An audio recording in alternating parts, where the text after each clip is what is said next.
Thank you very much, Nazira. So Nazira is from Atlanta. She is a CEO of Vendorship, and she's also a social entrepreneur.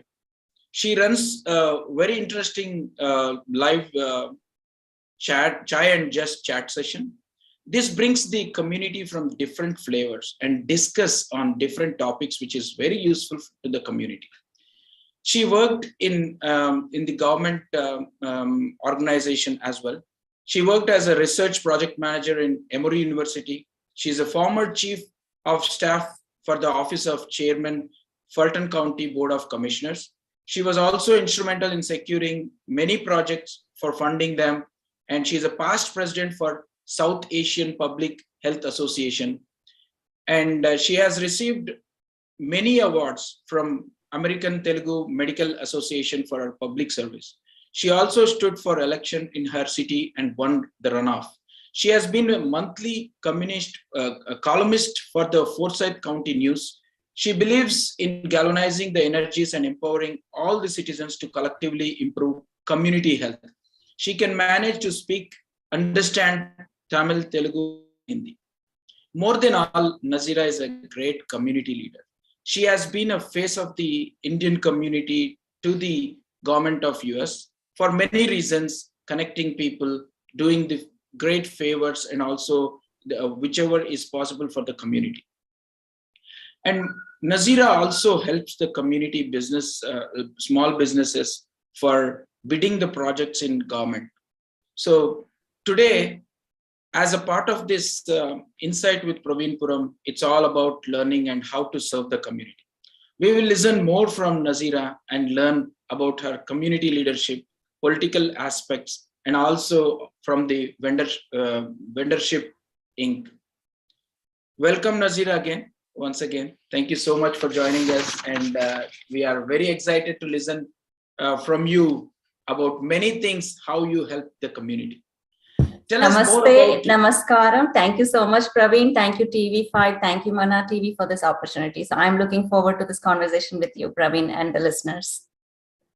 So first of all, we would be very interested to know, how did this young girl from a small town, India, to get to run for the city council in the United States? What is your journey looks like, Nazira?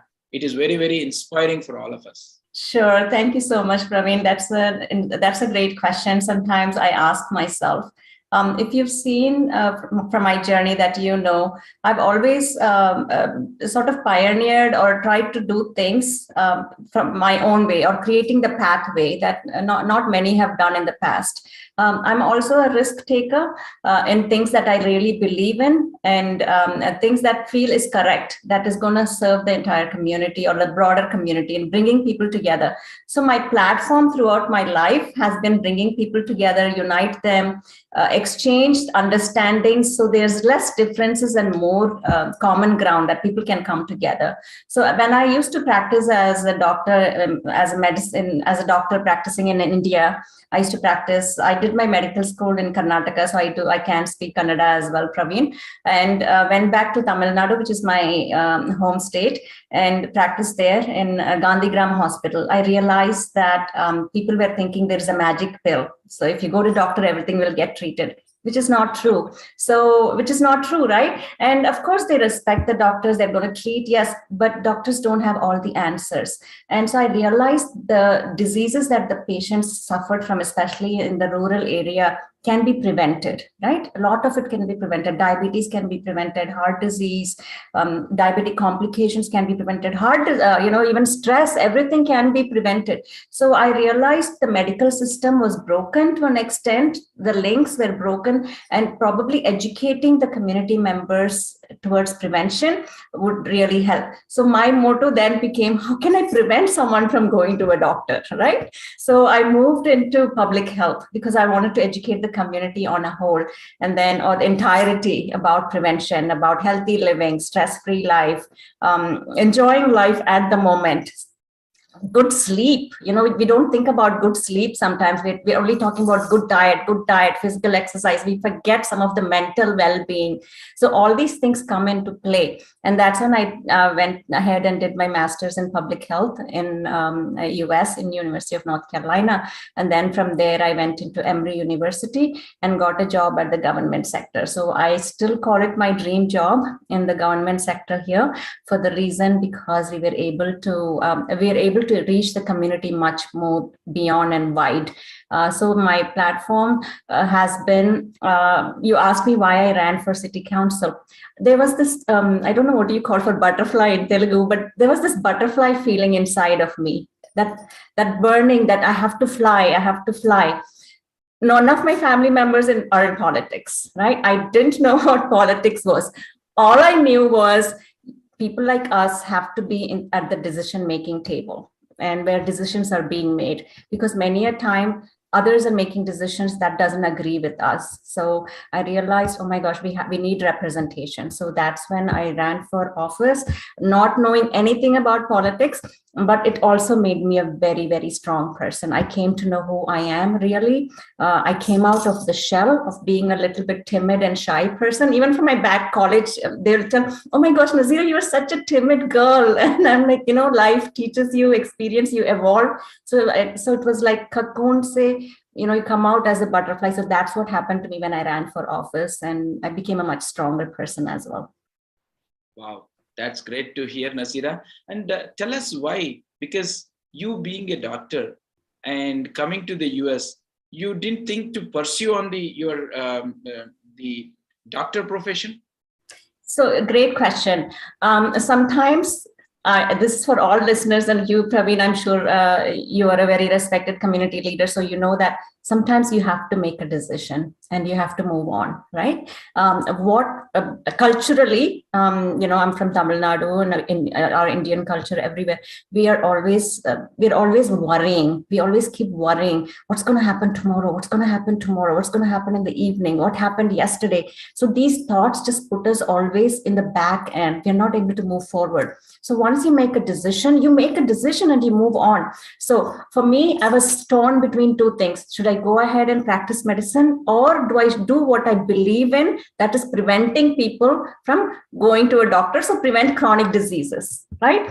I've seen people go blind because of their high blood sugar. I've seen people, go unconscious and legs amputated because of a chronic disease that they had. So that's when I decided I would rather want to go into a public health setting, educate the entire community, create policies, help with laws and regulations, and bring people together. And so that's when one day I made a decision, Praveen.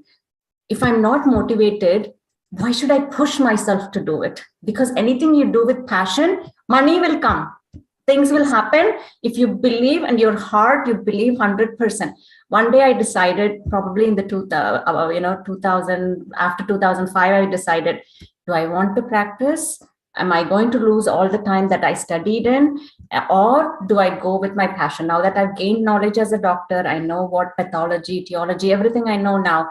How do I move forward with the knowledge that I have and build that link? Because it's a broken link between public health and chronic diseases. So how do I connect that link? And I said, okay, I'm going to not practice and I'm going to pursue my passion, right? So till today, people ask me, do you regret you studied all those 5 years? And, I'm like, no, I am here. You're talking to me today because of the decision I made. So I'm never gone back and regretted. So that's what I say. In your heart, you go after it. I think, and don't regret and don't go back and worry about it. That's a great decision and wise decision, Nazira. Especially, people, if you are selfish and you think about yourself, I would go for the further studies in my doctorate or doing a doctor. But you have chosen to, the broken links where we can fix through the public health. I think that's a great decision. And I feel that you are a born leader. That's why you have chose this, and, you are also successful. And I'm great that you have done. I have also seen you have done some work on the diabetes, right? Even in Georgia. So tell us more about that, what you have found in Georgia and what you have found in India. Sure, definitely.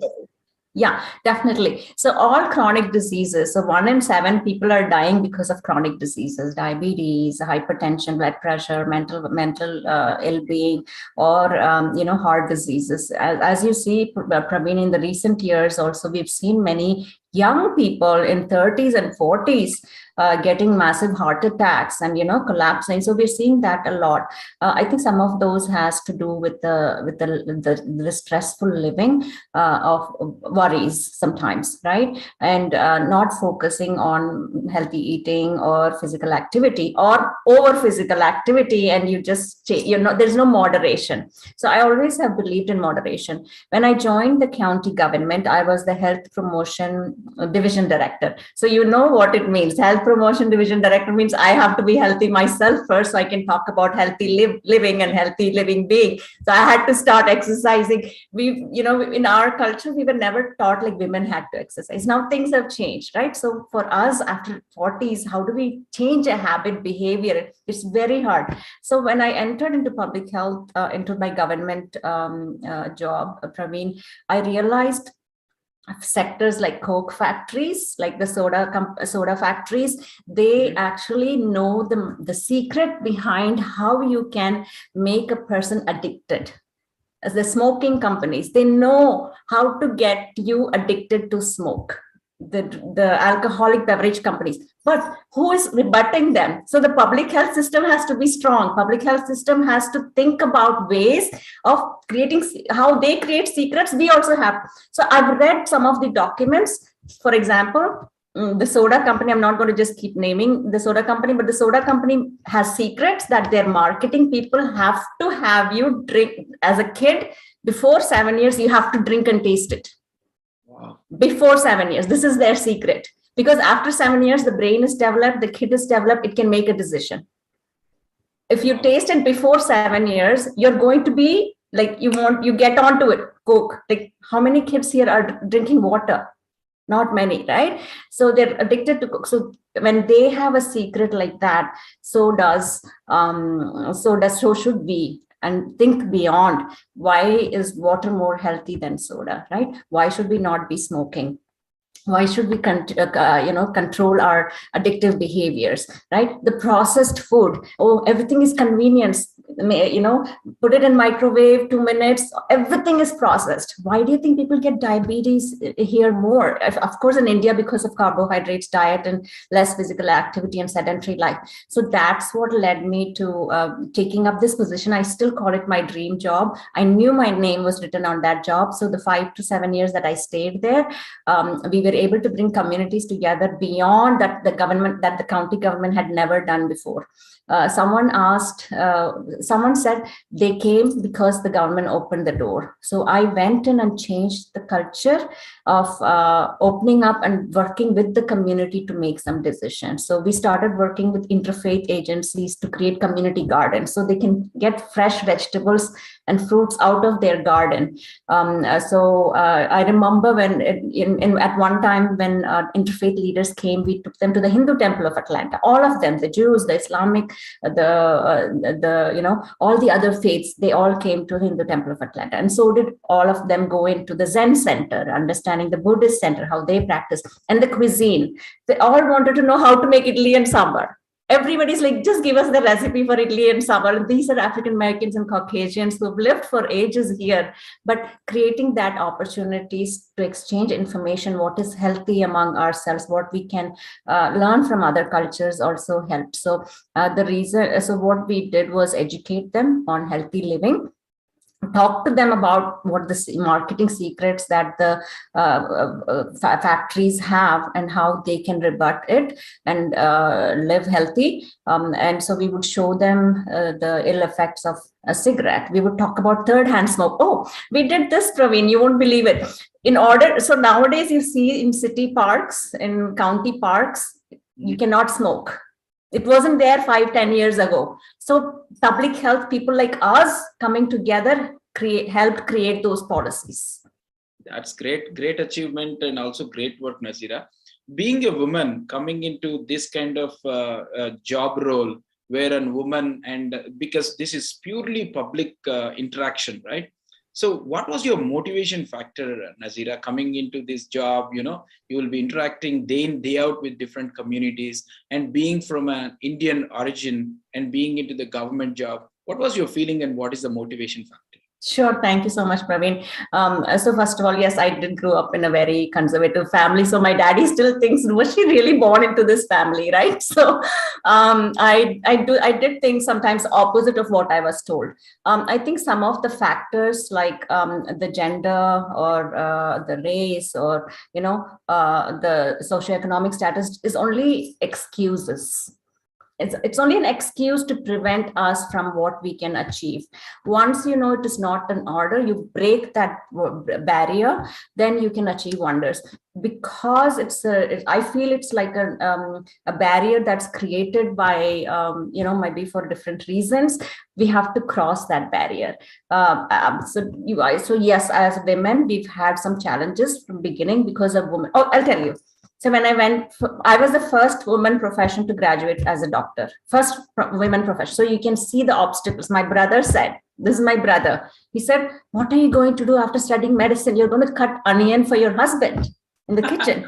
This is exactly what he said many years ago. Before I didn't, it just came and you just throw off in the other ear. I can't fight with him. I heard, but I threw off. It didn't stay in my mind.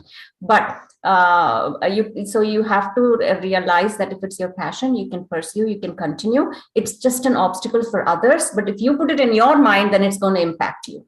You have to go for what you feel is right. Inside your heart and brain, connect your heart and brain and soul. You will know what you want to do, what is going to make you happy, what is going to, along with your responsibility, of course. I'm sure we all have family responsibility. So carrying that, some decisions you have to make. So I feel all these irrelevant sometimes obstacles is something man-made that can be broken. The barrier you have to break and go. So start even coming out of the medical school as the first professional doctor around my conservative community back in India. My mom never thought it would happen, but taking the medical degree and going to my mom as the first doctor woman in our community, really, she had tears in her eyes. So it's you do it yourself. The answer is within you, Praveen. I think this is for listeners as well. You can always say, I have to ask my dad, I have to ask this person, but the answer is within you. The happiness is within you. Once you love yourself, once you find that answer, the energy is going to align and good things are going to happen. And that's what has been happening to me. But that happened only when I realized the happiness is not outside, it's within ourselves sometimes. Absolutely right, Nazira. I think we should listen to us, right? Our inner feelings, what we have to do. And I think you have greatly said that. And I could see that you are more onto the boards of the government organization, right? So I know that many of us come to the United States to work and earn some money and then, send back. In spite of that, you have been into many of the boards. So how it was possible for you and anyone who wants to be, what is your message to them? Great question. Praveen, even nowadays, many times I see when I'm going into a South Side county meeting, or I mostly see the African American gatherings. I'm the only Indian, right? And sometimes in the north part of the county or the city, when I'm going into any meetings or gatherings, it's mostly the Caucasians, and I'm seeing the only Indian. So I've never been uncomfortable with that. I've always been comfortable under my own skin. This is who I am. I like wearing a sari. I'm going to wear a sari, right? But of course, I'm not going to challenge if there's a dress code. I'm going to follow that. I'm comfortable under my own skin. I'm comfortable with my name. I'm comfortable with who I am. I think once we reach that attitude, that I'm not going to fake anything for you. I'm going to be me. I'm going to smile. That's me. Right? So they say, like, make sure that you keep the smile to change the world. Don't let the world change your smile, right? So I believe in that motto as well. Even in county government, when I was in the political arena, on the 10th floor is like highest political as it can get in the government. I was the only Indian. Okay. So you can understand the challenges, because sometimes they don't understand culturally. I'm not understanding them fully, but I can't keep away. You have to come to that common ground where you all come together in creating the goodness and all that. So first of all, I think people should, or from our back home, Praveen, everybody tells us, right? Stay away from mama. What does that mean? Police, right? Stay away from police and stay away from the government. I completely didn't stay away.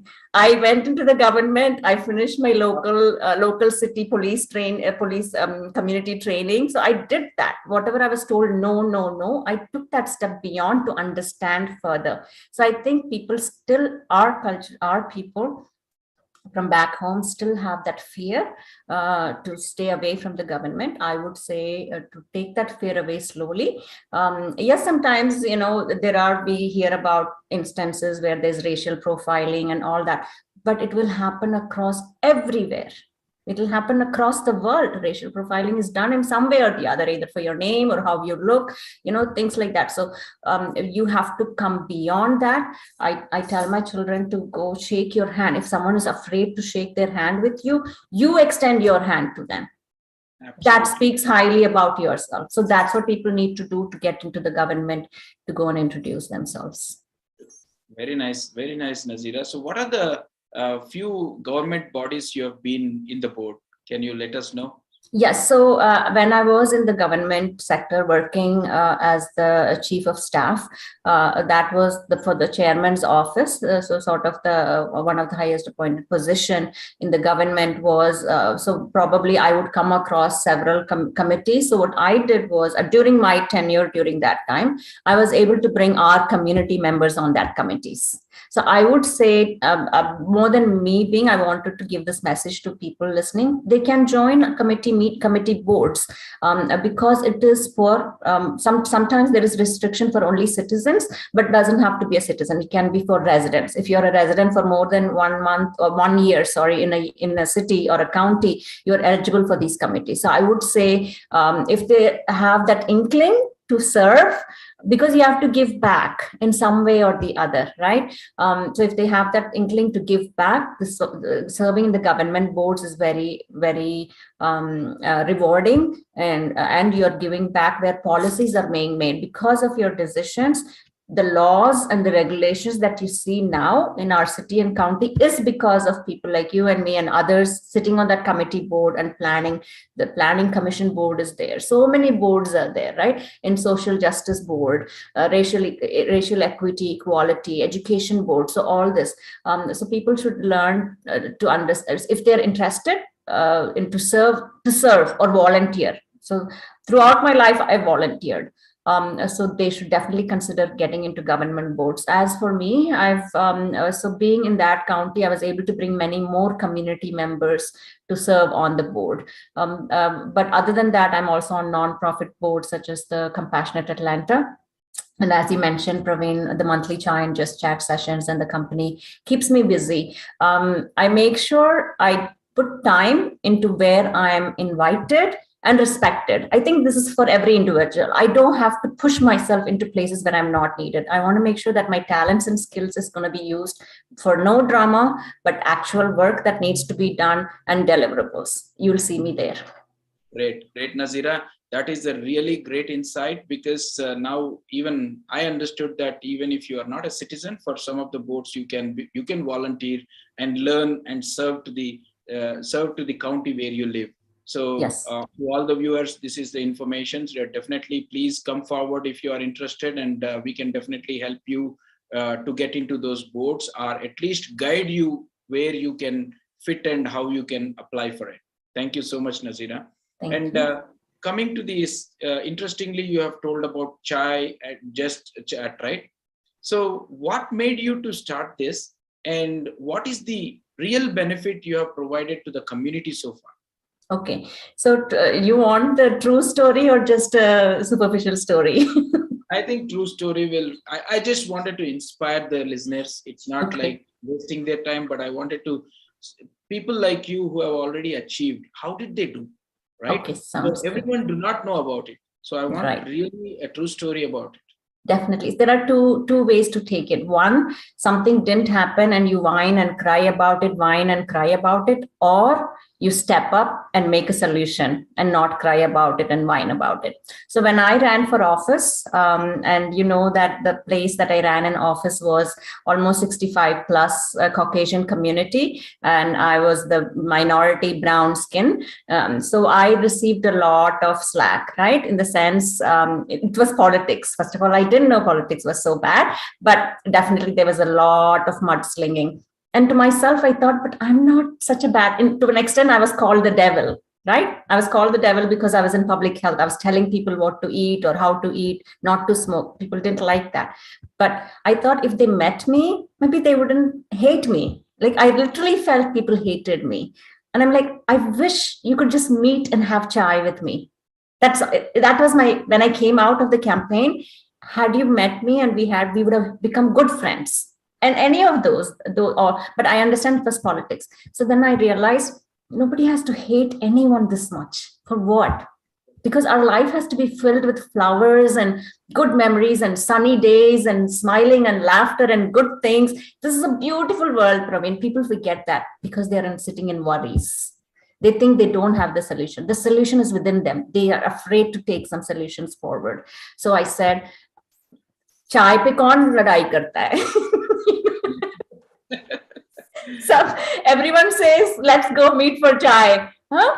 So, or let's talk over chai. Nobody fights. They want solutions while having chai, right? So I said, yeah, then I want to do this. I want to bring different culture people together. Culturally, so they can learn about each other, so they don't have to hate each other. I have friends from all over, this side, that side, north, south, east, west. I like all of them, and I'm like, where's that common ground, so they don't have to, we can live with love and unity. And so that's when I said, then chai pe charcha ho jaye. So I said, and the chai and just chat, just is justice. So I'm not biased towards one or this. I'm actually in the more common ground, understanding both their perspective and say, can you all just like come to a common ground? And you guys are good people. And believe me, Praveen, I've done my doctor of medicine. So I've done forensic medicine, right? And we used to cut people. We used to cut after they're dead. I saw the same organs inside, the same brain. They might have hated each other in their lives, but when they were gone, the same organs ran inside. So that's when my whole perspective of life changed. That outside is only Maya, right? You know, they said inside the soul is the truth. So if souls can connect together, this world would be such a better place. So that's when I started Chai and Just Chat, so we can bring people together to see how beautiful each one is on different topics. You know, if we didn't have different perspectives, then we wouldn't be human beings, right? Everything would be so jolly, everything would be nice. But because you're different, I am different in our own perspectives and thoughts. You respect me, I respect you, we communicate. I want that's the forum platform I wanted to create. And I remember the first one was about interfaith. You attended, and Mana 5 TV recorded that session. I still watch it sometimes, so it gave me motivation. So it's always about when you inspire people, just say doing a good job, that inspires people to move to the next step. So you did that for me on my first Chai and Chat. So for that, I have to thank you also, Praveen. Thank you, Nazira. That was really nice words from you. And I knew the fact now. Why did you start Chai and Just Chat? And it's very interesting, and it is not so easy to coordinate with people and give some message to the community. But, people should take the real summary of it or gist of it and, digest them. And that's a great work, Nazira. It's not so easy. I know that you have completed 2 years in Chai and Just Chat. No, 4.5. 4.5, Praveen. Yes. Yeah. Yes, we are in our 5th year now. Yeah. Really, really, really great to hear. Every month, yes. I know the topics were great, and the people were also from different areas and different communities, different regions as well. And it was very informative. And please continue to do that. And we all definitely want to listen from you. And you also said about the minority movement, right? So now recently you started vendor shipping, and you are helping these small businesses on government projects. How big the projects are and how you can guide, because you have seen the complete life cycle in the government, being in the government. So first of all, I would like to ask, what are the obstacles Sure. that minority women go through in a professional lives, whereas employees are as an entrepreneurs instead of employees. So tell us more about that, Nazira. We would be Great, interested. great. You asked two questions. I think we continuously talked about how we have to remove that barrier that I'm a minority, I'm a woman.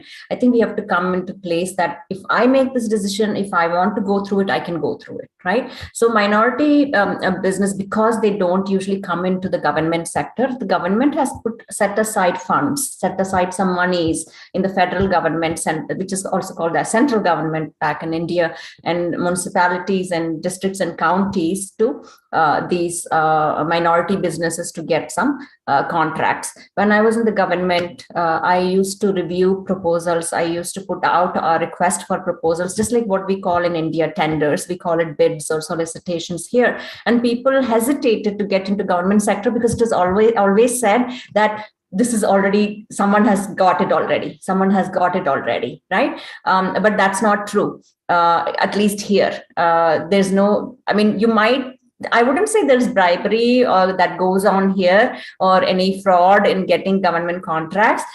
We might see it, it's unseen, might be in some higher level of relationship building things happen, but that's not the usual way, because this is public money. It has to be very well vetted out. And government here is risk averse. They don't want to get sued, right? And they don't want to be get into risky behaviors. So they make sure that the process is very well open to all those who want to respond. In the government sector, I realized few companies, small businesses or minority businesses were not getting into the government sector. And ultimately, it prevented the government from getting the best service possible, because ultimately, who is government serving, Praveen? Government is serving the people, right? So when the government is doing well, we all are doing well, right? Because we use their services. We use police services, we use fire services, we use tax services, the driver's license, everything we use every day, almost on an everyday basis. So that's where we realized that there was a lack in innovators and creators to come into the government space, because of that myth that people held. I don't know, government is not for me, or they had this all the wrong ideas and myth about it. So vendorship was formed to bust that myth and to make them comfortable. Our motto is, we make government contracting easy, right? So we are the coaching companies that help minority, medium, small, large business, anyone who's interested, right, to guide them, coach them, hold hand, and get them to secure end-to-end solutions towards securing government contracts. We are minority-owned business, of course, very committed women, moms with children who work every day because of passion, like I told you, right? So passion can really open up doors for many, but sometimes we get stuck into something that we don't want to do.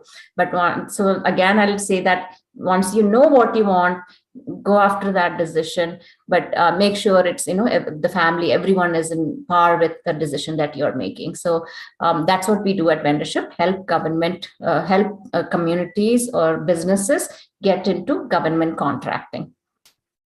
Thank you so much, Nazira, for bringing this light into the vendorship, because I know that one myth is bribery, you have already cleared, but many of us, especially from the Indian community or the minority communities, people don't go after the government projects. One is, it might be delay. Second, there might be a payments delay. So do you think these are myths, or in reality, things are smoother? These are myths. And I'll tell you, vendorship grew 200% during the COVID time. 200% we grew, and we are into the 5th year of the company. And 90%, we were told by a mayor that 90% of the cities in Georgia alone were not even digitally transformed.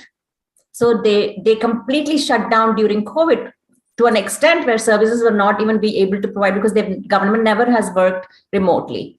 So that was the time that digitally transformation companies, IT companies could find that position themselves to be in places. You can't just suddenly say, I want to go into government contract and get it. There's a preparatory stage. This is just like how you want to learn cricket. If I want to learn cricket, I can't do it myself. I have to have a coach if I want to become that champion, right?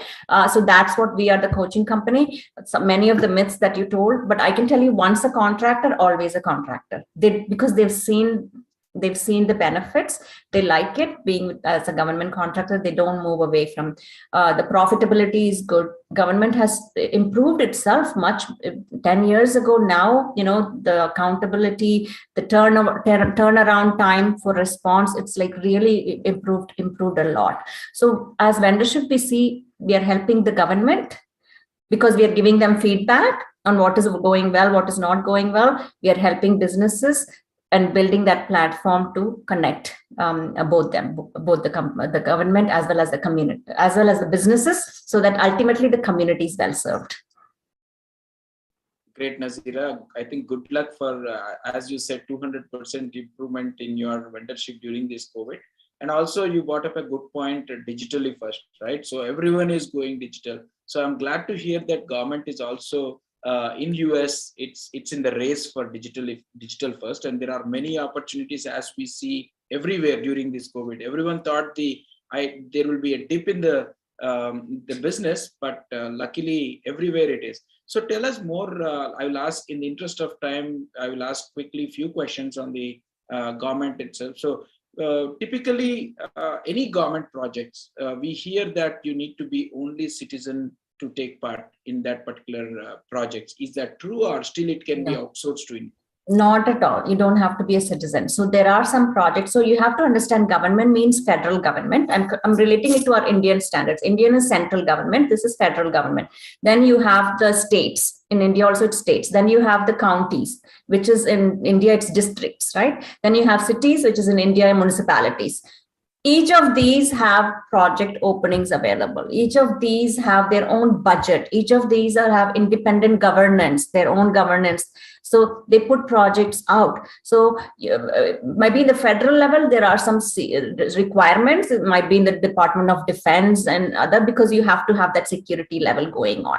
There might be scrutinizing your citizenship status and all that. But other than that, if you have a company, if you are an owner of a company, irrespective of your citizenship status, you are eligible to bid on government projects. We have clients from Netherlands, we have clients from Bangalore, we have clients from Chennai. Praveen, they're all not citizens, and they're winning also, right? So just giving you a glimpse of it's not that bad. The opportunity is also huge, because we have around 100,000 schools, right? Even these schools are public schools. We have 3,000 counties, almost 20,000 cities.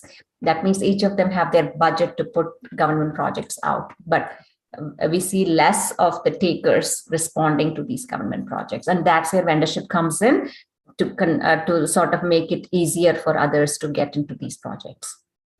That's great to know, Nazira. And I'm sure that most of the viewers who are looking at it, and it's a great opportunity to take part in the government biddings, and reach out to Nazira or me, and we can definitely help you through and put your company in the bids and help you process through these projects and win them. And that's great work done by Nazira too. And I think in the interest of time, Nazira, I wanted to ask two more questions. One is about your recent accomplishments from the governor, right? So you was awarded. So can you throw some light? Sure. What was the award and how it was awarded to you? Definitely. So Praveen, when nature is aligning, things come to yourself without you asking for it.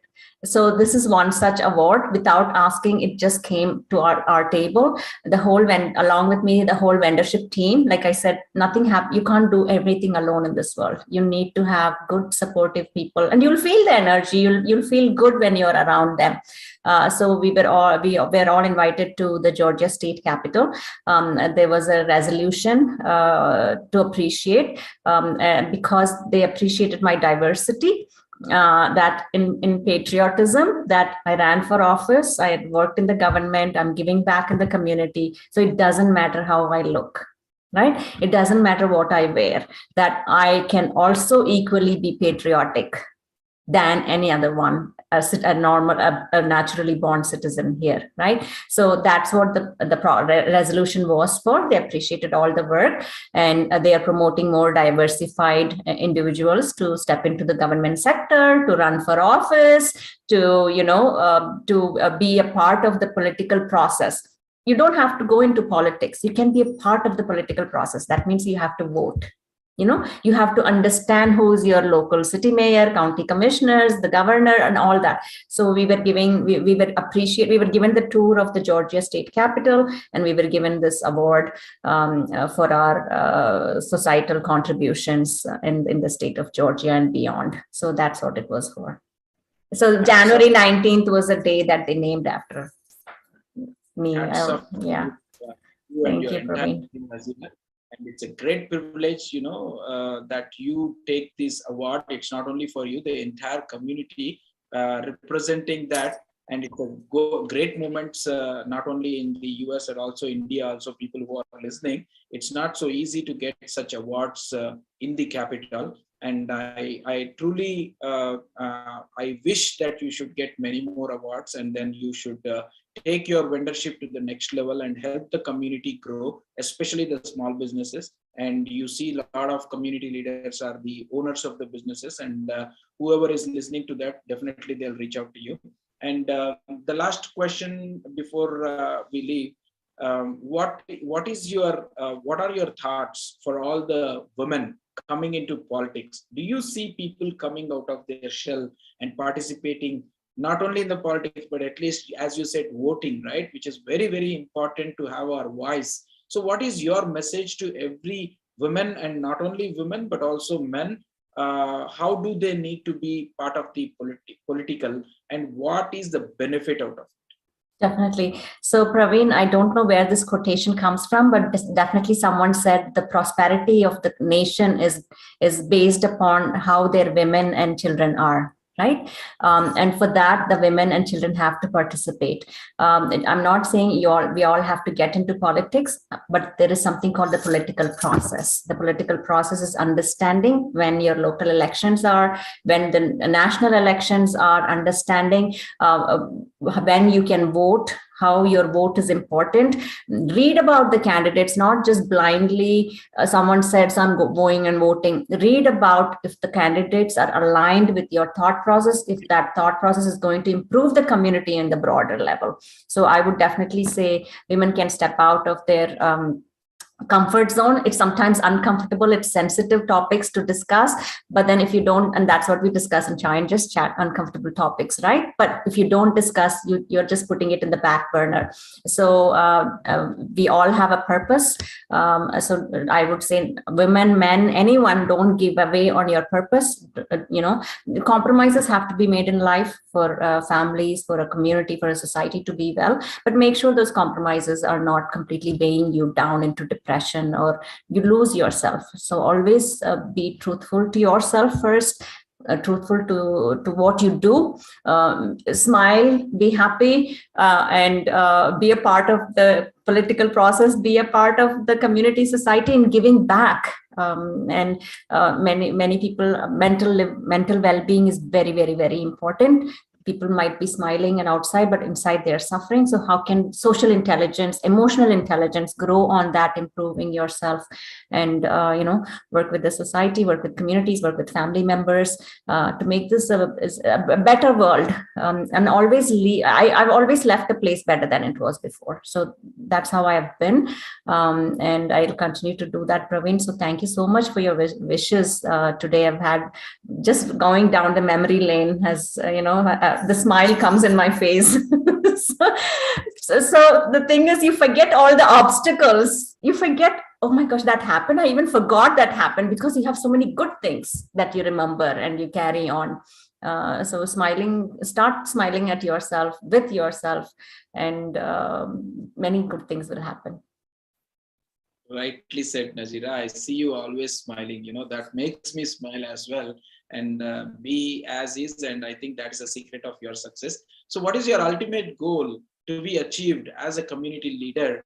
And what is your message to the community? with this, we will close this session. Definitely. Praveen, great question. We all have to know that there is no destination. It's a journey. Anything you want to achieve, you have to, if I say that goal, if I don't achieve that goal, then I'm calling myself a failure. No, you can reach the goal, but you have to enjoy the journey.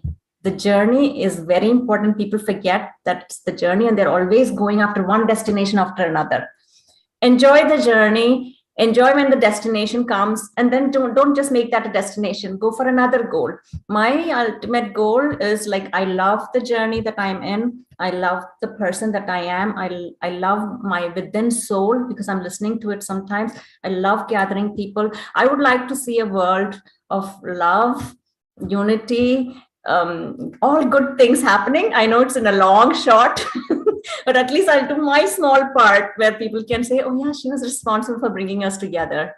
So that's my ultimate goal, but I want to enjoy the journey as I do to get there. Absolutely, Nazira. We wish you good luck, and definitely we will connect everyone, to have that unity and success. And thank you so much for your time today. And it was very enlightening. Thank you. It was very enlightening to all the viewers to know more about the government and how we can be part of the government to help ourselves and also the society. And we have heard many things on the government projects too. So this is today's session with Nazira, an enlightening session about all these aspects which are very useful in our daily life. So to all the NRIs, we will bring you